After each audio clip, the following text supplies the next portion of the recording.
Good evening and welcome to Embracing Diversity, a bi-weekly conversation with panelists discussing various issues and concerns around race and embracing diversity and inclusion. Tonight's topic is fostering a sense of belonging in various settings, and we are hosted by Reverend Vicki L. Hughes, DEI facilitator. Thank you for joining us this evening. Hello, everyone. Welcome to Embracing Diversity.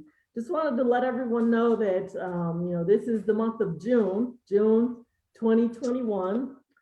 And so this is our anniversary month. This diversity initiative began last year online. We initially were called Diversity Matters, and then we changed it to Embracing Diversity. We started on June 17th, 2020. So again, this is our 1 year first anniversary.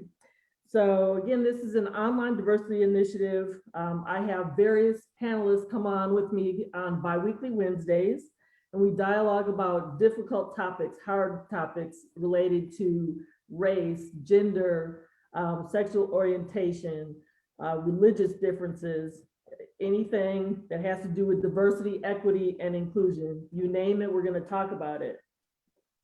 So again, this is us kind of starting year 2 of Embracing Diversity.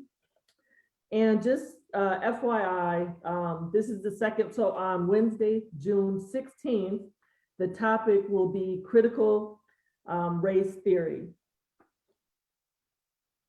Our topic for tonight is this one, fostering a sense of belonging in various settings.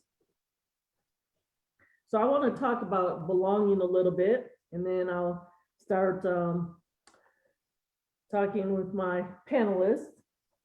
Looks like I have 3 on here with me tonight. So just a little bit about belonging. I have an article in front of me, and it's called Belonging in the Workplace. What does it mean and why does it matter? So we're going to be talking about belonging in the workplace, and then also talk about belonging in the community and our churches. So again, this article is Belonging in the Workplace. What does it mean and why does it matter? I wanted to mention, just read a few highlighted parts from a few paragraphs in here. And let's see, this is from, the website is projectionsinc.com.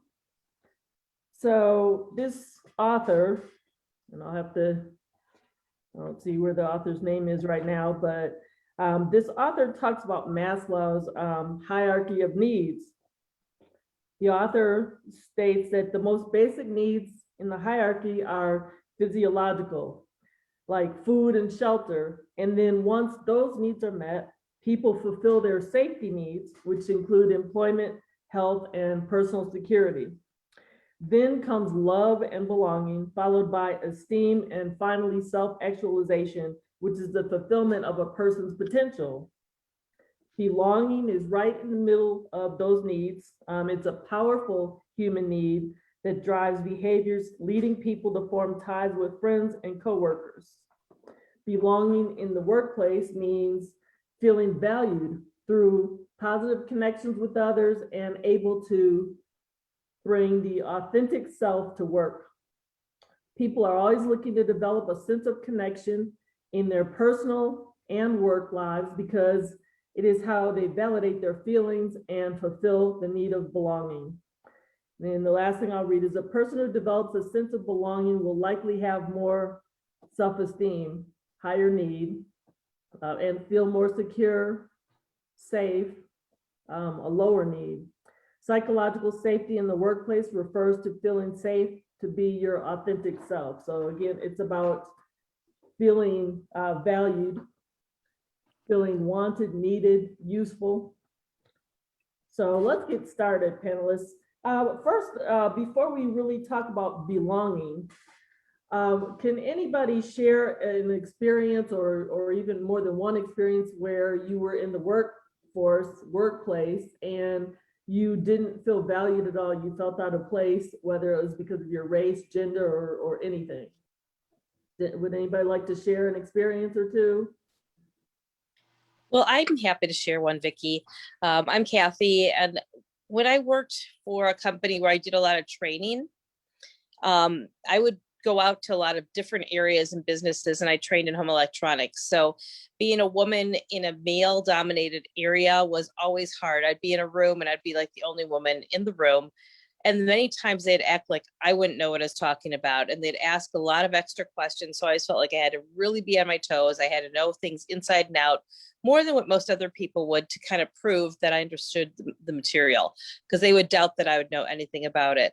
And so that was after a while, you just kind of felt like, okay, I'm going to know what I have to know so I can prove to them that I know it, and I can, teach you with home electronics equipment as well as anybody else.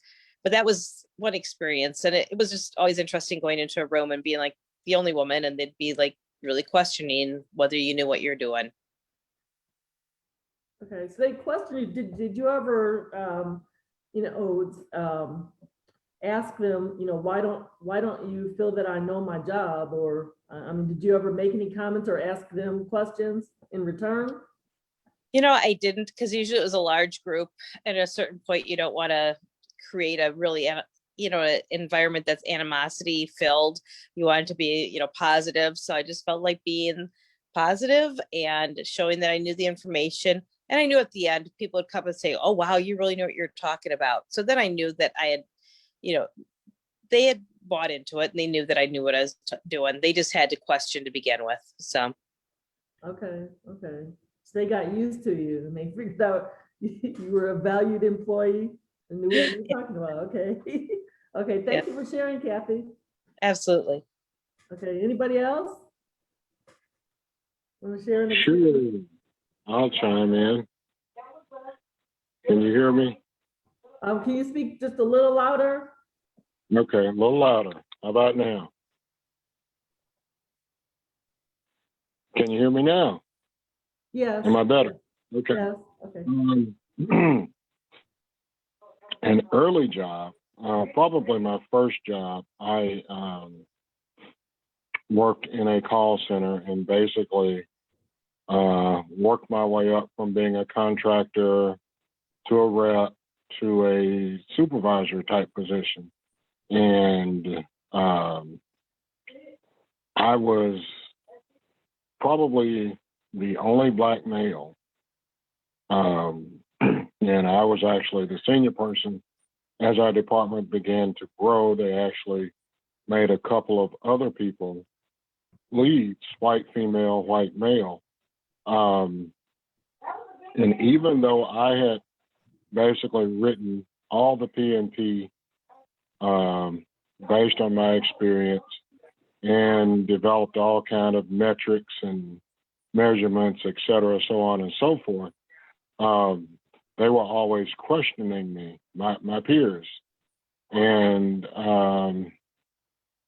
I actually, one meeting, I think I just sort of asked them, I sort of snapped. It wasn't pretty, but after the snap, because they were like, okay, we're not going to mess with him anymore.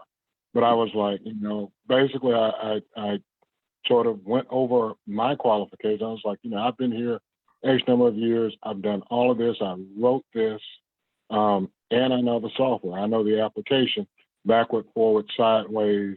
I can do it in my sleep, et cetera, so on and so forth. And my manager at the time, he was white male, and his non-support, even after that, because after that meeting, he tried to check me on my professionalism. So I basically had to go a level, actually 2 levels up, and I wrote everything out. And probably after maybe 3 or 4 months after that incident, things got a little better because my manager actually tried to set me up to fail. I was committed to a project, but then he never gave me time for the project. So it's like, okay, dude. And he actually, sort of threw me under the bus in the meeting And I threw it right back at him. I'm like, first of all, I work X number of hours a week, and you demand that I'm doing X, Y, Z instead of X, Y, Z. So no, you have not given me. And our management was really pissed, but it's like, he basically got in a whole lot more trouble than me because of his lack of managing me and managing the issues.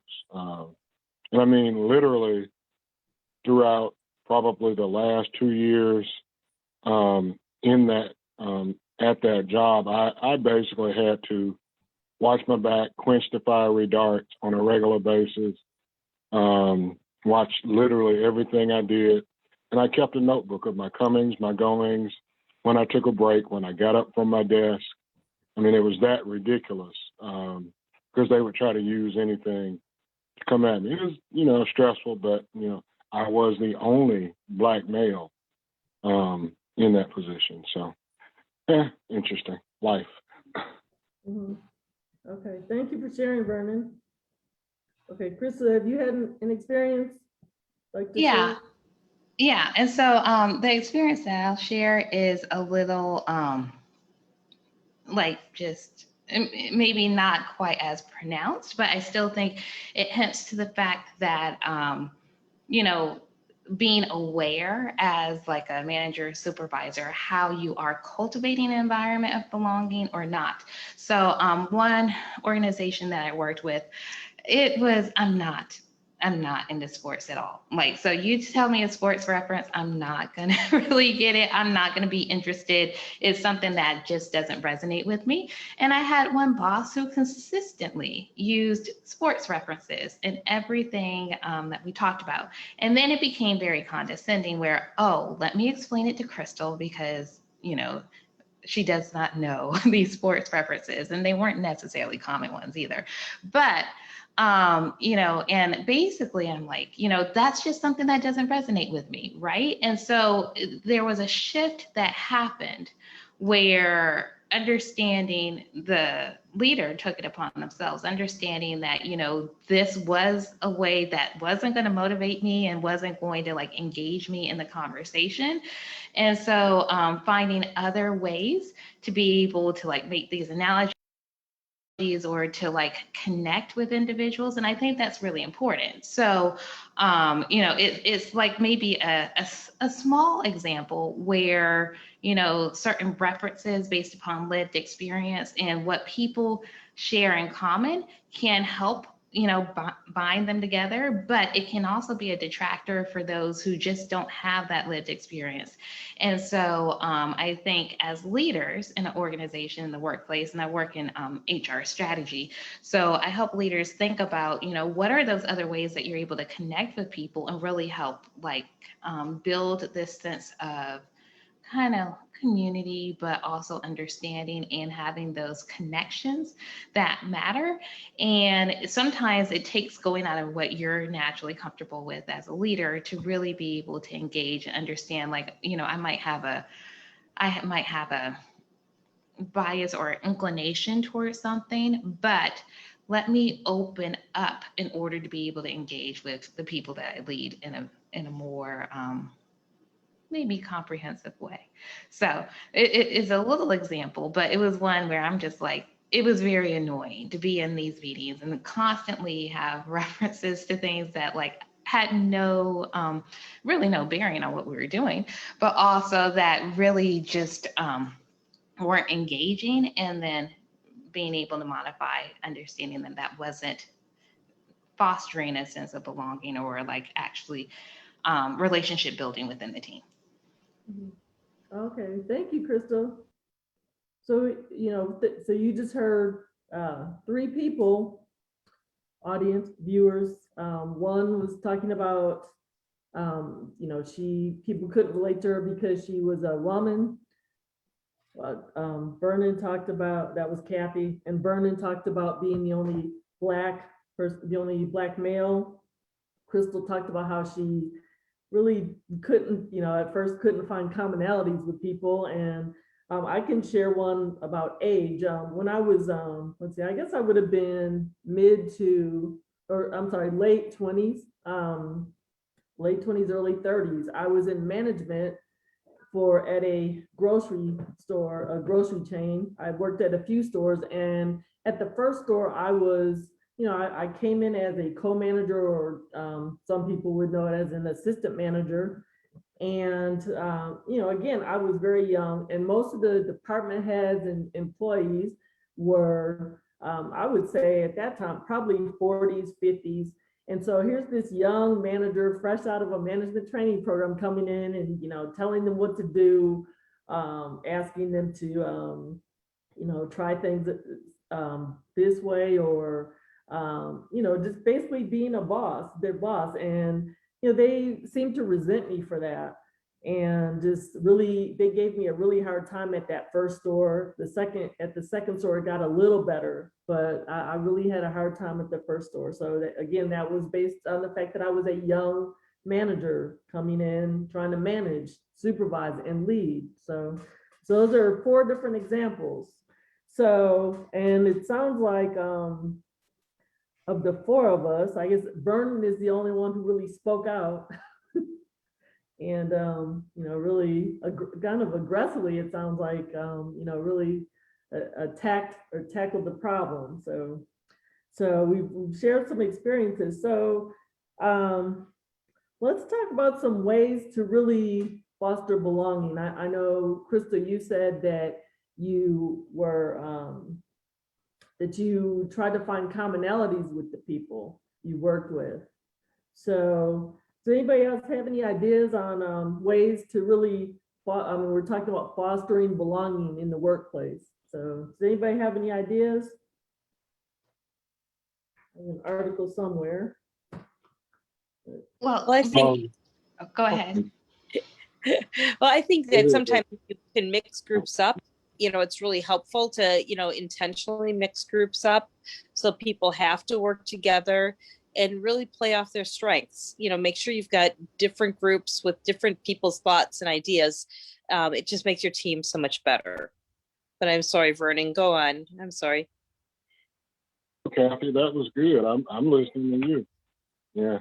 I actually, I'd like to piggyback off of what you're saying, because over and in my industry, in the IT industry, the diversity has gotten better, but it's been a thing where the lower end in terms of worker bees were predominantly people of color. Being real, in Metro Atlanta anyway, predominantly people of color, and the supervisory people were white males predominantly, some white females.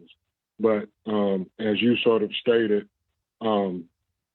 commonalities, developing. One of the things that our management in one of the companies, one of the better companies I was with, we had a monthly lunch where we went to different restaurants.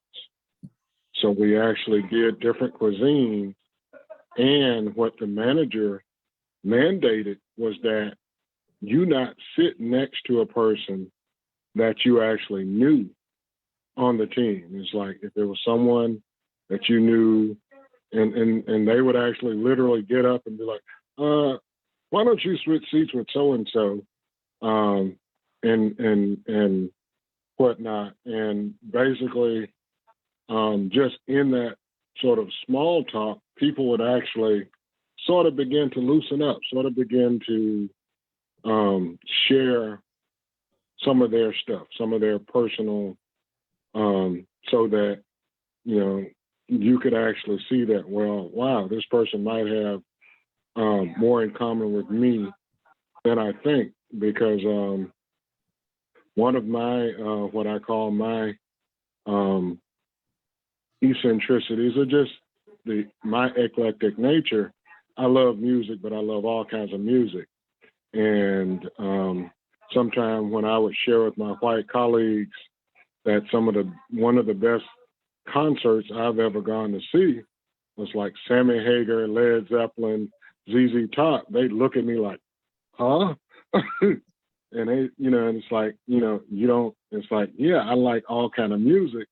And I was on the beach in Norfolk and on active duty for the summer. And, me and my crewmates, we went and they were like, okay, come on, go with us. And it was great. And I enjoyed the music and, people don't know, they make assumptions about you. And I guess you've got to really work at, first of all, we all have our work persona, but some things it's like, okay, music, sports, and I love sports, Crystal. I'm a former athlete, so, but, those kinds of things, because, and Crystal, men tend to do the sport euphemisms, on a regular basis. A lot of corporate people, reporters constantly using sports, to try to relate or try to relate to people. Politicians, scoring, taking one for the team, that kind of thing. Plus, I guess my other thing, my biggest thing is that, being a former athlete, I've always been team oriented. So I know how to sort of work with, to try to work with the team at least, to see, okay, well, these are my strengths, weaknesses, blah, blah, blah. But, I sort of understand, especially, that, we've all got to work together because everybody looks good from the top up. If we make our management look good, then there are rewards there, and there are tangible rewards beyond, salary increases and all that kind of thing. Okay, thank you, Vernon. What I might add, I think both Vernon and Kathy shared some excellent points. And so, I think a lot of times when we think about belonging in a workplace type of setting, much of the responsibility does fall on the organization and being able to cultivate and nurture an environment that helps for building this belonging aspect within the organization. But I really liked what they said in regards to the idea. I think really it requires being intentional about finding opportunities for individuals to connect, to get to know each other on like a kind of just basic human level, because from there you're building what I call relational capital. So you're building, just these connections and shared experiences so that when you are in a kind of tough work type of situation, you have some of that relational capital built on. So if I know that Vernon is a great music fan and he loves all these different types of music, it may be when we're not in the office right now, or some of us still aren't in the office right now, but if we were doing this aggressive deadline, I might be like, oh, okay, Vernon, you got the playlist, let's go ahead and bang this out. But because I have this understanding and know him on a kind of on a personal, basic human level, that helps with when things are more stressful and harder within trying to execute on a task, that you're able to go back to that relational capital that has been built. And I think that's really important. So as Kathy mentioned, the different opportunities that we have to meet people, work in different groups and settings, team building types of opportunities really help and support that. And then I also love that idea that Vernon mentioned about, there's intentionality around connecting, hey, at lunch, you're sitting with someone that you don't know so that you can get to know them. And that goes a long way in really helping build towards, having an atmosphere or environment that's conducive to belonging and for your individual, like for people, workers to feel connected to one another. And another thing I wanted to mention is, and I believe Kathy kind of hit on this a little bit too, is understanding and coming from the posture that different isn't bad, right? I think in generations past, we wanted everybody to kind of be the cookie cutter employee. And like, if they think like me, if they get the job done like I tell them to, then we're good. And I think we're in a new age, and one that I really like, where we're able to really understand that people bring different experiences and different skills and strengths, and that diversity, not only ethnically or culturally, but also in lived experience, can make for a fuller, greater, more robust team experience. And I love organizations that really embody that, and build their culture around the fact that we're a great organization because we aren't all the same, and we bring some uniqueness that helps us to be able to deliver on our mission. So those are things I would add from a workplace standpoint on belonging.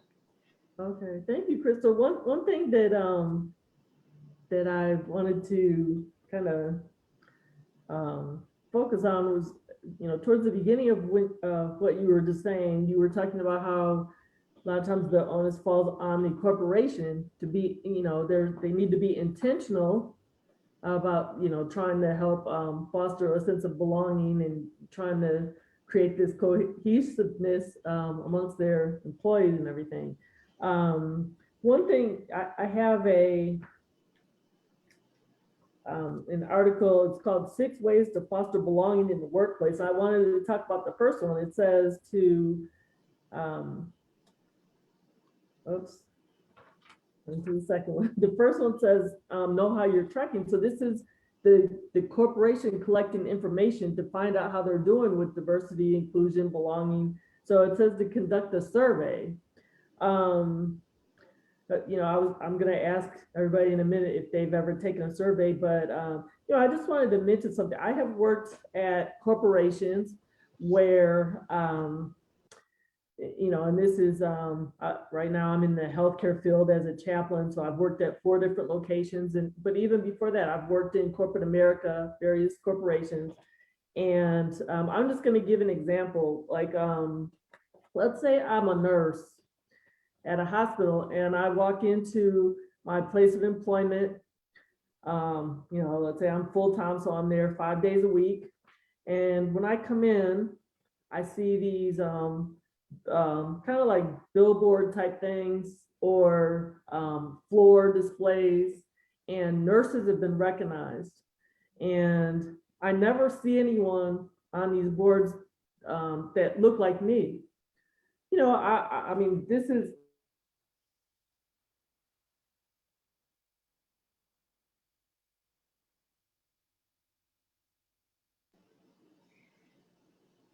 It seems like we may have lost Vicky momentarily. Well, I was going to bring one other thing. Where I work currently, one of the things that we do that I think is really good when we start our meetings, and it kind of goes to that personal capital that you're talking about earlier, is we start out and we go around, and we are all in different locations. So you have to realize we work in southeastern Wisconsin, but we're in different locations.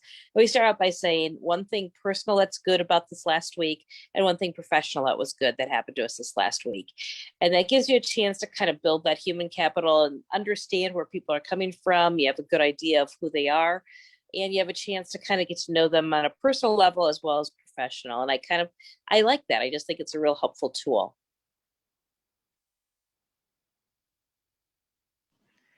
Kathy, great point. And I think that's a really interesting example of, very simply, like how we can get to know each other better. And I mean, I've found from those types of experiences, like there's always something that I can like connect with. And then later, I can check in with the person about like, oh, especially if it's something like that, I enjoy. So like, what, you went whitewater rafting this weekend? Where did you go? Like, and this might be something that I can do with you, or, just kind of knowing more about the person. Again, I feel like when things get stressful at work and we're kind of heads down in the middle of like trying to get something done, sometimes, or a lot of times, because we have,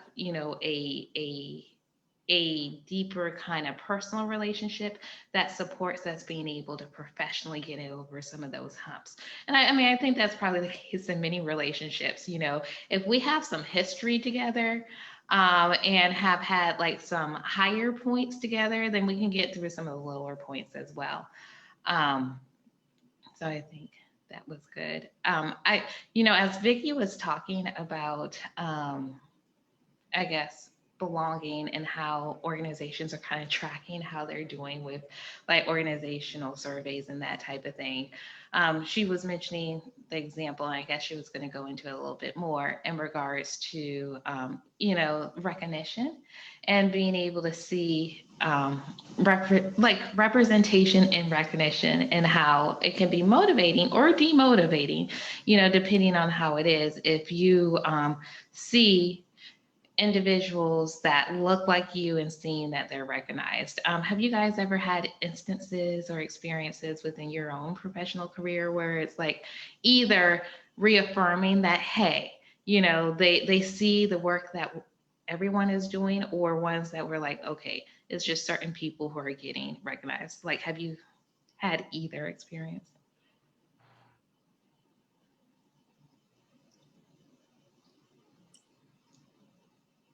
I guess I've had some of that, but sometimes I've been in mainly, as an educator, I've been in female dominated areas. So you tend to see people like yourself that are being recognized.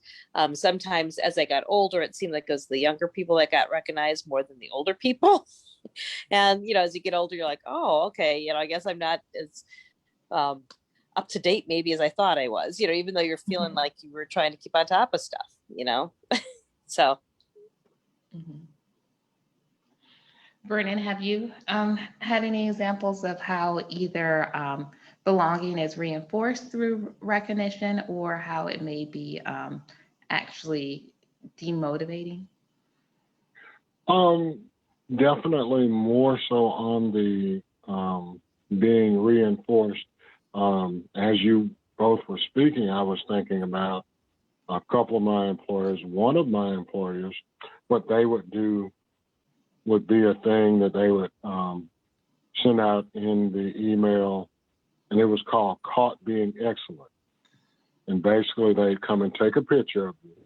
Then they put a little blurb below the picture, in terms of what you actually did, or an account, whether it was from a management input or from a customer.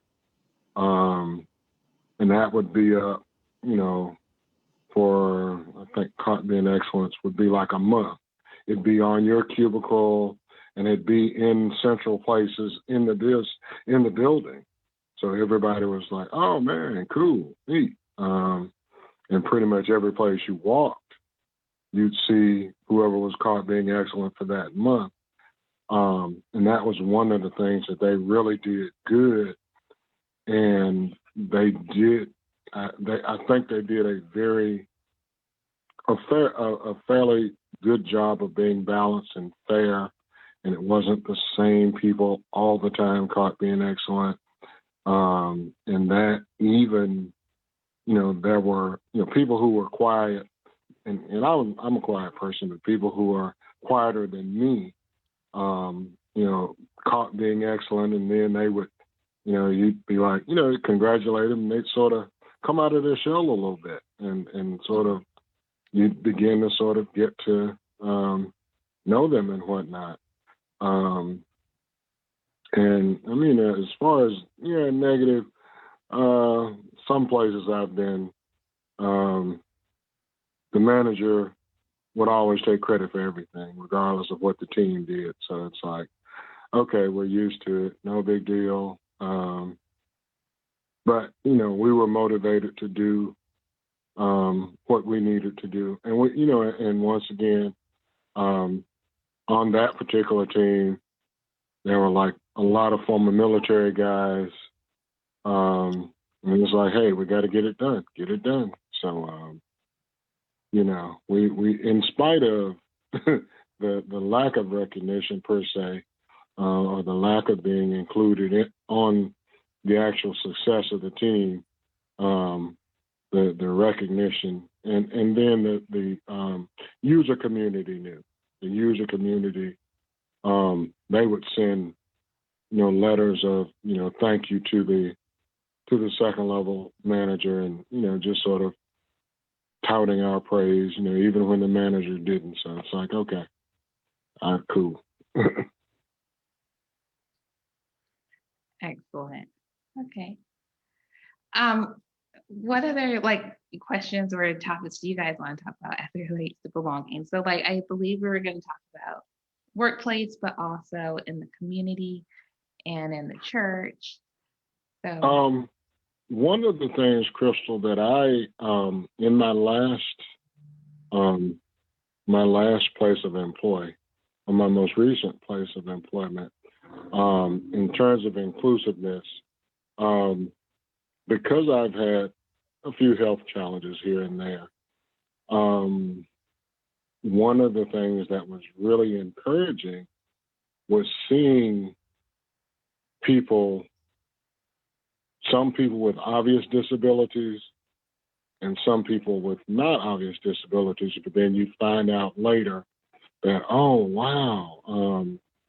And it was a more seasoned group of workers, more mature, people 30s, 40s, 50s, who had, as you say, lived experiences and had, were lacking. I mean, for example, one of my managers, because he knew I was diabetic, because I actually, one day, I forgot to eat, and silly me, because it was, one of those kind of grind days, and it's like, and I had sort of, my blood sugar dropped, and I was about to fall out. But after that incident, was, they basically, took me, from my desk to the nurse, into the lounge and whatnot, so I could sort of get myself back together and eat something. But after that incident, a guy approached me, and he's like, hey, you're Vernon, and blah, blah, blah. You had the problem a couple of weeks ago. And, hey, I'm also diabetic. And we sort of partnered in terms of being accountable for each other, in terms of shooting each other texts or IMs, hey, how you doing today? How's your sugar? Did you, what you eat today? And that kind of thing. And the workplace, the teams in general were very, very good in terms of being, of making people with disabilities, like I said, where there's a visible disability. I mean, we had several people with canes and walking devices, people with speech impediments, people who were former like neurological issues, et cetera, so on and so forth. And it was just really a very encouraging thing to be in a place like that, where management actually was very supportive of all the employees, despite, in the midst of their physical and mental challenges.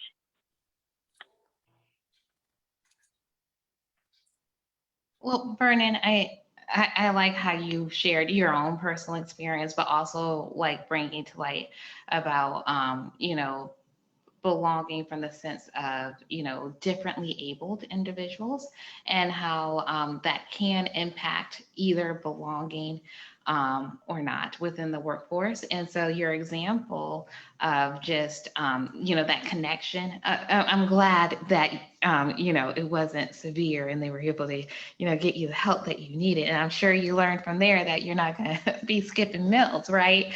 But, but where with that experience, other people were like, oh, I have a similar health challenge. We can actually help each other and, help with the accountability. But, I think sometimes just in certain organizations, certain companies, it's not even on their radar to think about, how are we ensuring an inclusive environment, specifically, for I would say disabilities that aren't visible per se, but that can impact, just an individual being able to be able to contribute at a high level. And so I think, that's also something to consider and keep in mind that, and I think it's the intentionality part that comes with it. And, just being committed to fostering an environment that's as inclusive as possible, and always being kind of open to knowing there may be things that we have blinders to, but when they're exposed, being committed to doing something positive to support, a more fuller and more robust, team. So. Oh, thank you, Crystal, and everybody. Thank you, Crystal and Vernon and Kathy, for all of your comments. Let's shift gears. We're about halfway through. Let's shift gears, and we've talked a lot about belonging in the workplace. So let's talk about belonging in the community, belonging or feeling estranged in the community. So does anybody want to start us off with that conversation?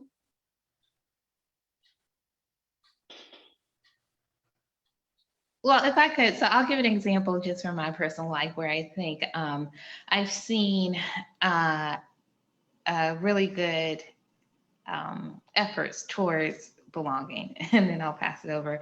So I am single, right? I am single. I have no kids, no pets. It's just me. And I do think on a very basic level, everybody has this sense, whether it's kind of subconscious or conscious and explicit, of wanting to have connections and wanting to belong to whatever that is, right? So I think that is kind of a basic human need. We want to belong and want to be part of a group and want to feel that love and connection in various ways. And so one way that I see it being done, again, as a single person with no kids and no pets and all of that, is I'm actually very intentional about where I live.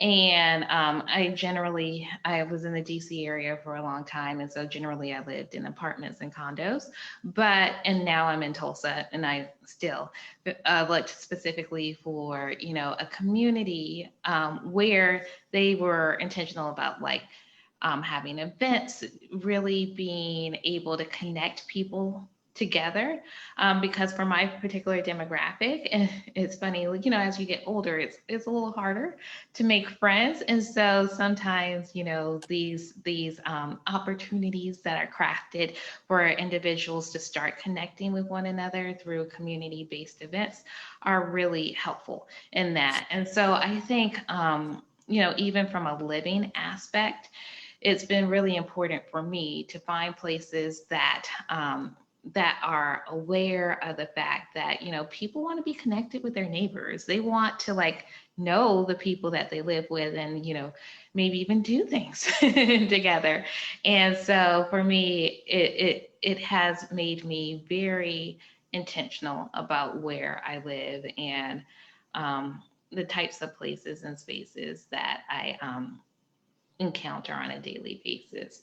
And I like it when the people who run or oversee these things are also thinking about how can we ensure that people are building connections with one another as they live here, as they work here, as they play here. Mhm. Okay, thank you, Crystal. Anybody else? Well, I guess I can touch it a little bit. A number of years ago, I was widowed, and I think when you're widowed and you're kind of in a weird place. Like I had children, but I was a single mom, and at times you felt a little excluded. People felt uncomfortable, I think, around you because what do I do with this person who's by themselves but has kids? And I had to really, work hard to, maintain certain relationships because it's not always easy to go out to dinner with a husband and wife and be like a third wheel in a sense.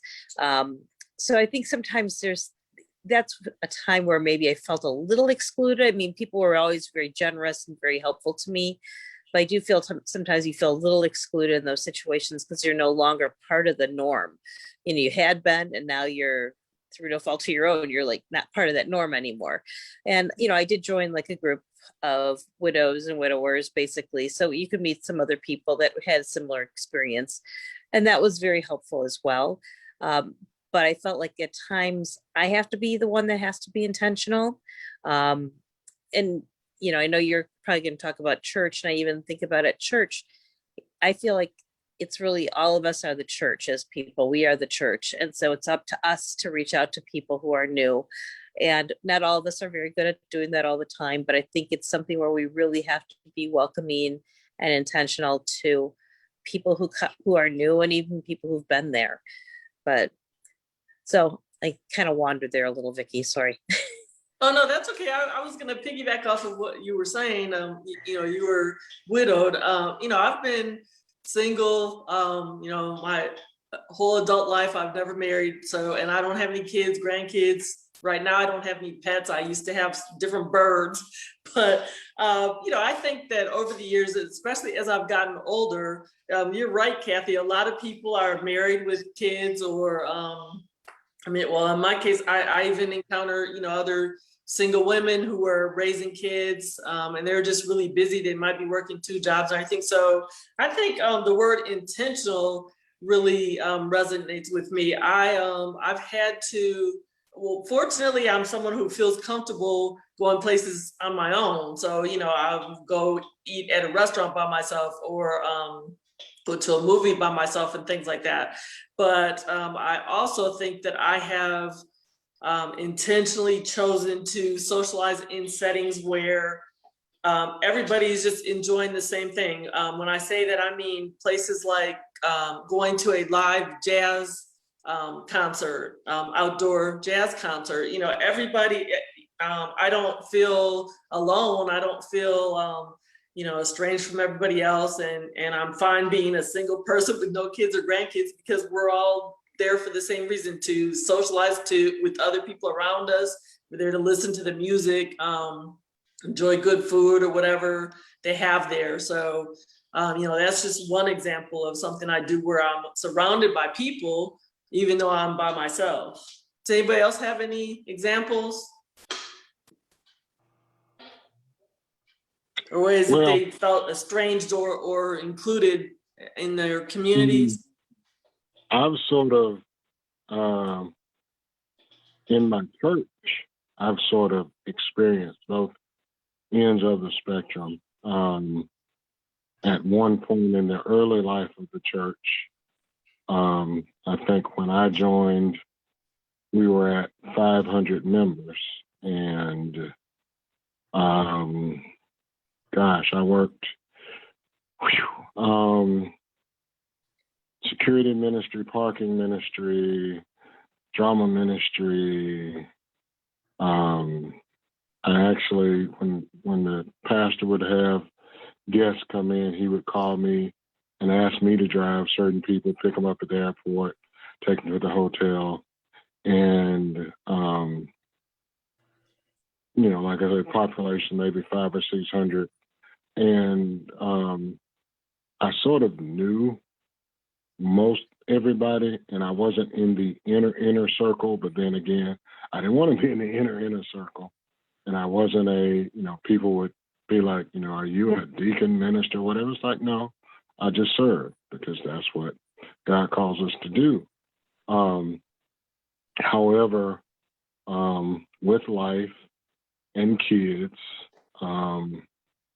especially when my kids were little, I sort of scaled back on my participation, and the church grew, and people sort of came and went. Um, so, and I think at our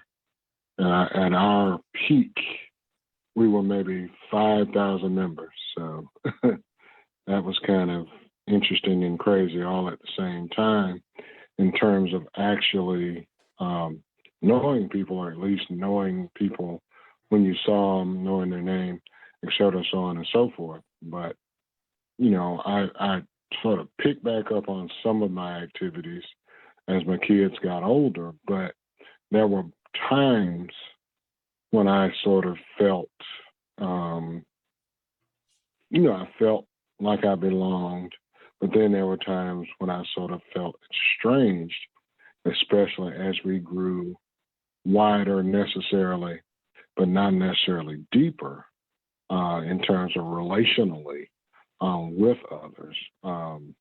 But actually, because the pastor and I, and he's younger than me, but we went to school together. We went to Morehouse together. So, basically, I could always reach out to him and some of the leadership people, as needed. There were always a few senior leaders that I could always reach out to, and they would reach out to me. They would call just to, hey, just checking on you, just seeing how you're doing.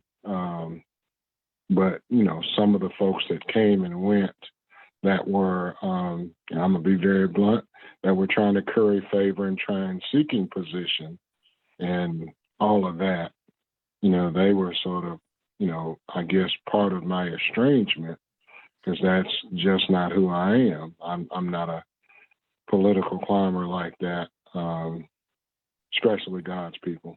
But it was a very interesting mix. And I guess one of the things as I sort of matured spiritually, it didn't bother me, because once again, I understood that what I'm supposed to be doing is different than what everybody else is supposed to be doing, and unique. So touching people, talking to people, meeting people in whatever manner that I did, whether as a person in this organization or the leader of this, or simply, hey brother, how's it going?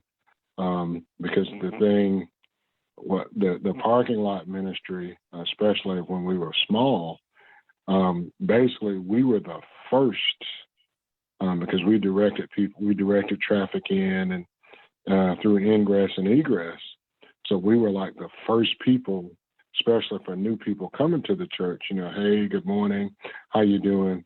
So we set the tone, and that was one of the, it was a simple, people don't even really think about it, but that was when I really felt, included in the community, because it was a simple thing, but it was something that, made a difference in terms of their just coming to our church. Okay, thank you for sharing, Kathy and Vernon. I was just thinking about, as we're talking about churches, I was going to ask Kathy, have you ever been to a what society would call a Black church? Have you ever visited one? I have, but it was for like a funeral. So it wasn't for a regular church service, but for a funeral. I've been to a couple. I'm sorry, I didn't mean to cut you off. Oh, that's okay. I've been to a couple for funerals, but yeah. Okay, when you were there, were you the only Caucasian person, or did you go with a couple friends? Usually I end up going by myself, and I was one of very few Caucasian people there. And so it's different, for me, because I'm like, I didn't, I knew people there, but you do feel like you kind of stick out. Mhm. And, but people are very welcoming and very, the people that I was happy to see and be there for, we're glad I was there. And that's the most important thing, is to be there for people. And so but people really were very welcoming. So I don't know that it's more just, you're walking in, you're like, I don't think I know anybody here, and then you end up Mhm. meeting people, or people. So Okay, thank you for sharing that experience. yeah. I wondered, how Caucasian people feel going into a so-called Black church. I've had the opposite experience where I've been the only Black person or one of a few going into, white churches or predominantly white churches. And I don't know. I think, I feel fine. I know I'm getting stares from people like, what is she doing here? Probably, but I grew up in a predominantly white environment. Kathy and I actually grew up together. So we went to the same schools, the same church, actually a United Methodist church. So I think because I had been exposed to that at a young age, I don't have a problem with being the only Black person in a room, whether it's at a church or an event or in a school. So, but some people might feel out of place and, feel kind of alone. So, yeah. Does anybody else have any experiences to share? Well, as we were talking about churches, it made me remember a particular incident, which was not welcoming at all. And so I was actually on staff at a predominantly white church for a number of years. And so I was very comfortable in that space, but we actually partnered with another predominantly white church on a weekend retreat. And so because of my schedule, I wasn't able to attend until Saturday. So I drove to this retreat, which was about 2 hours away, and I was by myself. And it was probably right around 2018 or maybe even 19. So, just think about what the political climate was like then. But as I'm driving in the backwoods of Virginia, I'm seeing a lot of Confederate flags, very narrow roads. I'm like, I don't want to be here, at dark, type of thing. So I was getting deeper and deeper into a place that I just wasn't feeling comfortable. So imagine that. And then I get to the retreat spot and I get in the room. There was one other Black person in the room out of maybe 400-500 people. And I'm like, well, this is different. I'm not used to that. And because of just the optics of what I had driven through for the past 2 hours, and then get to a space where, it just was very different than what I was used to. It was very jarring for me. And it was interesting because then once that first workshop was over, I was talking to my pastor, and he's like, one, he's like, I didn't know it was going to be like this. And two, it had actually come up in conversation the night before with him and a couple other people who know me well. Like, I wonder how Crystal is going to feel, because they felt the same things as they were driving down this road. They had some awareness, not as a Black person, but some awareness, like this might not be comfortable for Black people. And it was interesting because the other church, they just don't have, as we don't have much diversity, but they didn't have as much diversity as us. And so even the location of where you hold things can send a very clear message, and they were just unaware of that at all. And needless to say, I was like, well, I was only there for the day. I'm like, well, I'll be leaving before sundown just to make sure that I am comfortable. But it was just a really interesting experience. And it was interesting from the aspect, that was not something that I was expecting to walk into. And if I had done that drive and then went into a place that was a little more welcoming, I think it would have been a totally different story. But it just kind of amplified this this isn't the place that I need to be in. And again, my pastor was very sensitive to that. And he's like, you know, one, apologize, and two, like, we might need to reevaluate just kind of like this relationship with that particular church, because they don't necessarily align with the kind of ideals that we have. And so I just thought that was an interesting experience. Thank you for sharing that one, Crystal. I was just looking at some of my notes here. I got this off of the internet when I was looking up definitions for belonging. So it says belonging is how you feel, F-E-E-L, you know, feeling valued at work, feeling like you should be somewhere, feeling like your insights, commentary, and perspectives matter. So, you know, that middle one, feeling like you should be somewhere is really important. Feeling like you fit in and don't stick out. So Yeah, and I would also say that aspect of safety, like when you were talking about Maslow's hierarchy of needs, like we can't even get to the belonging if I don't feel safe in this environment. So, you know, it was very much, it was an environment where I'm like, I don't know the intentions of like the people in the surrounding area or the people that are in this room. And I think that also impacts just how individuals engage in workplace, in the community, and in church. You know, if I don't even feel safe, if I can't be like emotionally safe or physically safe or mentally safe, then, you know, it's going to be difficult for me to move past that in order to get to this place of belonging. Okay, Crystal, I'm gonna call on you again. You know, you recently moved to Tulsa, Oklahoma, and hopefully everyone on tonight, the panelists, myself, and the viewers know that Tulsa, Oklahoma has really been in the news lately. There have actually been a couple specials on about the Tulsa race massacre. And even though it happened in 1921, Crystal, what, you know, when you first moved there, I know you were all excited and it was a new opportunity for you and everything, but did you feel any apprehension, you know, like where do I go, and where should I avoid certain places in town or anything like that? I will say that I definitely was a bit more maybe aware, if that would make sense, or was a little more kind of on guard. So my experience, so I grew up in Arizona, but then I lived in the DC area for about 26 years, and I went to a historically Black college for undergrad. So I've kind of been able to move in various spaces.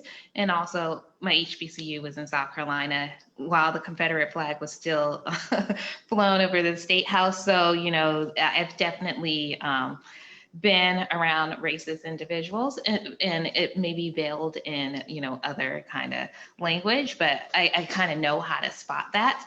So, you know, that was definitely one thing that I was concerned about, just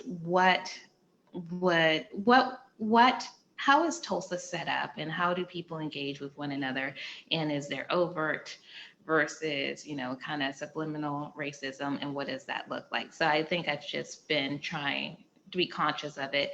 And it's interesting because again, I feel comfortable moving between different spaces, and you know, they'll use coded words like, you know, talking about different parts of town, like, oh, you don't go to that part of town, or you know, you don't want to live here, or you don't want to live there. Like, okay, you know, and taking it with a grain of salt, like, okay, I understand what you're saying here, even though you're not saying it out loud. But this weekend, being in Tulsa, and Tulsa actually has a lot of, I'm here for a program, it's called Tulsa Remote, where they've brought people from across the country to Tulsa. So Tulsa has a lot of transplants, right? And I think this past weekend was really important for those transplants, as well as like native Tulsans, to really be able to understand the history of Tulsa, celebrate the legacy, and then also think about how the city can move forward. So it was important for me to be able to go to the events that were going on to commemorate the centennial, to be able to honor the lives that were lost, but also be very clear on the fact that it was a massacre and that it was sanctioned by, city officials. People were deputized, and, the National Guard had a part in it as well. And so understanding that, but also thinking about, okay, as a community, how do we heal and then also build for the future? And so yeah, I say all that to say I think it was important to be involved in that experience, and it's interesting. There were various ideas, or perceptions. Some people felt like, this was really a crime scene, and why are we celebrating over a crime scene where hundreds of lives were lost, property, destroyed? Why are we having a concert and these type of things to like memorialize that, while others were like, we need to hold individuals accountable and then find ways of productively moving forward. And so, yeah, I don't even know if I answered your question, but that's kind of my thought on Tulsa. I mean, I'm loving it here, but I do think that there are some things to navigate and just understand, that there is a history, there's some pain and some trauma associated with that history, but there's also the opportunity for kind of healing, reconciliation, and moving forward if, people are committed to what I would say, quote unquote, are the right things. And I'm committed to working in whatever capacity I can to like help the city continue to grow. So. Okay, thank you for sharing, Crystal. Yeah. Viewers, please share this video. I forgot to say, I always forget to say that at the beginning. Please share this video. If anybody has any questions or comments, please put them in the comment section. Vernon, I think you, during one or more previous dialogues, you have, I believe, talked about how you've been in, well, as far as your upbringing, and then you went to an HBCU. So I think you've been in or lived in predominantly Black environments. I mean, now you're in Atlanta. So have you, other than that work in the IT field, have you ever been, had to navigate in a predominantly white environment or white one in the community where you're the only Black?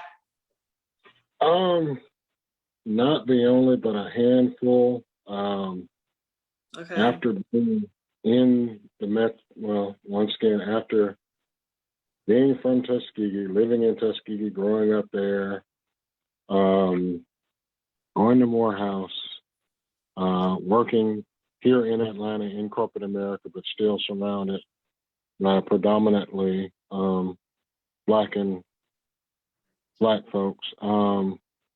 I paid off my bills and decided I wanted to try law school.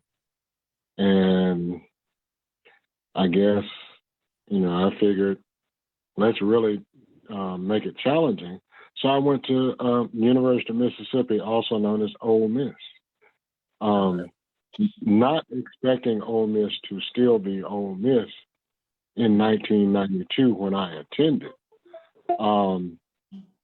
But it was, and I will definitely say that, as you expressed, sort of having that, when you previously, Crystal, you spoke about the apprehension and not feeling physically safe and that kind of thing. A lot of my time in Oxford, I didn't feel physically safe, so I wasn't mentally 100% because I was always on guard. I mean, we walking from the law library, and I actually stayed on campus, with walking from law library back to my dorm, which maybe was a mile and a half. Especially at night, we would get trash thrown at us, and they drive by and use the N-word and a few other choice words. in terms of just how they sort of felt. And we had several incidents, little microaggressions. I think one of my first events, my first semester, first home football game of the year, me and my partner, we were, trying to hit the law library early, so that we could, maybe take a whole hour off and go to the game. And this little white kid, maybe 5 or 6 years old, we were getting ready to go into the law library, and the kid said, "You ends don't belong here. What are y'all doing here?" And we just sort of shocked and aghast, like, okay. And his parents might have been, and we assumed these were his parents, might have been maybe like 10 feet away. And they were like, they got all red faces. "Oh no, oh my God, where did he get that from? We're so sorry. Oh my God, this is just terrible," and snatched him back. And, then they wanted to talk to us, "You guys must be 1Ls and blah, blah, blah. And, it's a great place to go to law school, blah, blah, blah." The little microaggressions like that happened pretty much all first semester. Then second semester, we had someone vandalize. Second semester, February, we had someone vandalize the Black Law Students Association office and actually burn our cork board, burn our bulletin board. And this same group of individuals vandalized the bathrooms in the law school, and they put in red marker, "Ends die, ends don't belong here, ends go home, blah, blah, blah." And then after that, our dean said, his first thing was, it couldn't possibly be anyone in the law school. It had to be someone from outside the law school. It's like, okay, really? And then I think the final straw for me, when I really just sort of checked out, maybe about March, me and my buddy again, we were out getting something to eat sort of off campus, and I got physically assaulted. And under normal circumstances, it would have been addressed differently, but I literally had to walk away. And yeah, that was, just literally, it's like, I'm just trying to go to school, but you guys are really threatening my life here. And it's like, okay, I'm done. And I at that point, I got to and through finals, and, I know I didn't do as well as I could have done. Hence only my 1 year of law school. And that definitely being not included or not even feeling safe, reasonably safe, was it impacted me for a while. Thank God for racial reconciliation ministry and other things. And, at the time, and I still do, but at the time, I had my gun. And I'm like, had I been who I was in undergrad, because I was a little nutty, and, being an athlete and everything. But had I been who I was back then, it could have turned out a different way, and someone could have got hurt or killed. But yeah, I felt totally not protected, and like I said, the microaggressions the first semester those were like, okay, gotta watch my back, but then second semester, when things got physical and things, when I got assaulted, that was sort of kind of the last straw. And, I knew I wasn't going to make it to second year at that point. But, yeah. Thank you for sharing that, Vernon. I'm sorry that happened to you. Be physically assaulted because of who you are. That's ridiculous, but this is the world we live in, unfortunately. Does anybody else have anything to share? It's about 10 o'clock. I know we started a little late, so you can go a few more minutes, but does anybody else have anything?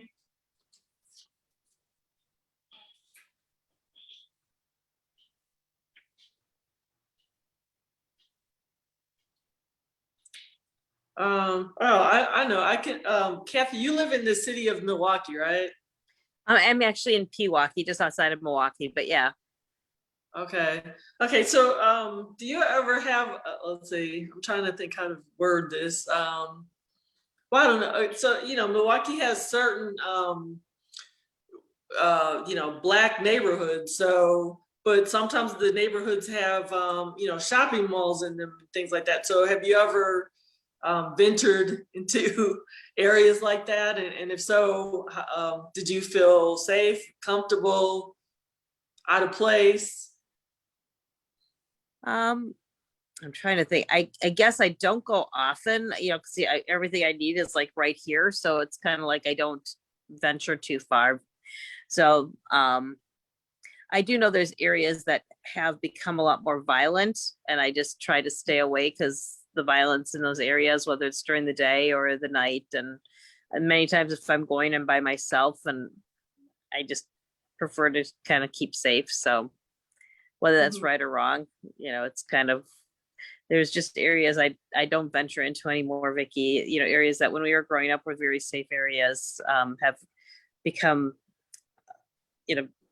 unsafe. There's, shootings and killings going on. And I know people that have had car damage, people who have been driving and somebody will stop in front of them and somebody else like parks them in and tries to rob them. And so I guess I just haven't ventured to too many, Vicki, because I guess I don't feel safe at times, which is really unfortunate.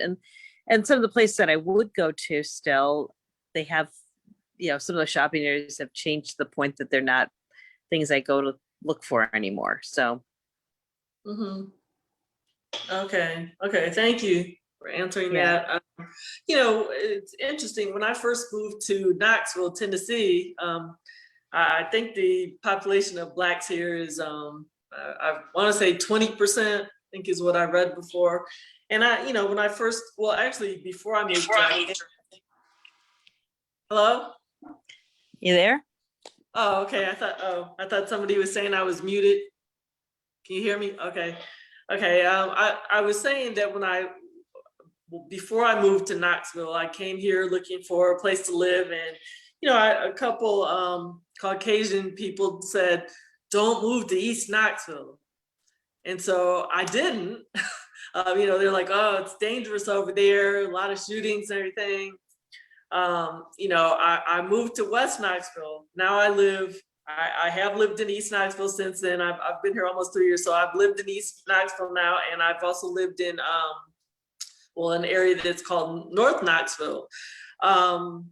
Before I moved to East Knoxville, I'd gone to several churches in East Knoxville. I never felt unsafe, so once I moved here, I found out that East Knoxville has, it's not all Black, but there are some Black areas, many Black areas in East Knoxville. And I think that was some Caucasian people being fearful of going to East Knoxville because of that. And, it's just interesting. I've lived here almost 3 years, and there are some bad areas in town, just like any other city, but it's not a whole area, all of East Knoxville. So it's just interesting living in various cities, what we experience. So does anybody else have anything?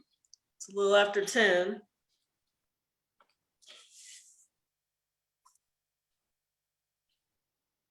Anybody?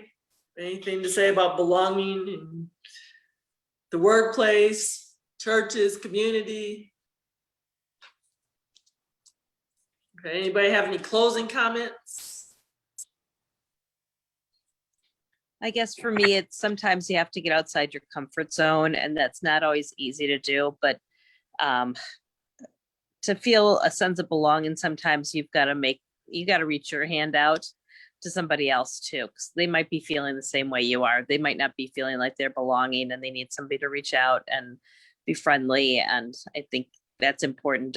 Just the other day, I was talking to one of my neighbors. He said, we live in this neighborhood, and I always felt it was pretty friendly, but I was talking to somebody else, and we're not a very friendly neighborhood. And I'm like, wow, and there's times where I don't know that we are, but I do know, like, when I go walking, I'm like waving my hand, saying hello, and trying to be friendly and getting to know neighbors. But sometimes it's hard. You have to really put yourself out there. For many times, it's a lot easier right now to not put yourself out there and to isolate yourself as opposed to belong, particularly after this last year where you're a lot more conscious of what's going on around you and fearful a little bit for your own health. So. Thank you for sharing. Anybody else? I might just echo, a little bit of what Kathy said, where it does take, maybe putting yourself out there and getting a little uncomfortable in order to find ways to be able to connect. And I think it was a really important thought that you had shared in the beginning about Maslow's hierarchy of needs and thinking about, things that could be a deterrent, or making it difficult for people to get to the point of like being able to start building those connections. And, how do we help others push past that? And then the final thing that I would say, again, it was mentioned during that same point about, belonging is a wonderful thing. Like when you find your people, your tribe, and like where you feel connected, and you have that in various realms, right? Like you can really feel like, oh, this is a wonderful company to work for. Like these are my people, and this running group that's my people, and you can have it in various areas of your life. But through those interactions, through those connections, through building those relationships, as you're becoming a self-actualized person, I think that is really important, because these experiences are helping you like reframe and refine your outlook, your perspective on the world, as well as understanding yourself better. So I do think, belonging has some benefits associated with it. And so thank you for the discussion tonight. Okay, Vernon, do you have any closing comments? Sure. First of all, happy 1-year anniversary to you with DIE. Thumbs up. Great topics, great guests. And I've enjoyed my being able to participate. That's number one. Number two, just sort of piggybacking on what Kathy and Crystal have said, it's just about extending yourself. One of the things that I sort of take with me, even in the midst of my shyness, is being a former athlete and someone who has some military experience. I'm just I'm team oriented. I mean, it's like, we do our, as an athlete, yeah, we train together, military, you train together, you develop a group think kind of thing, even playing different positions, playing different roles. So I guess I'm sort of used to that in terms of quote unquote belonging. I'm a member of fraternity. So I've, all of that stuff where you belong to these organizations or groups or whatever. I'm a member of several groups.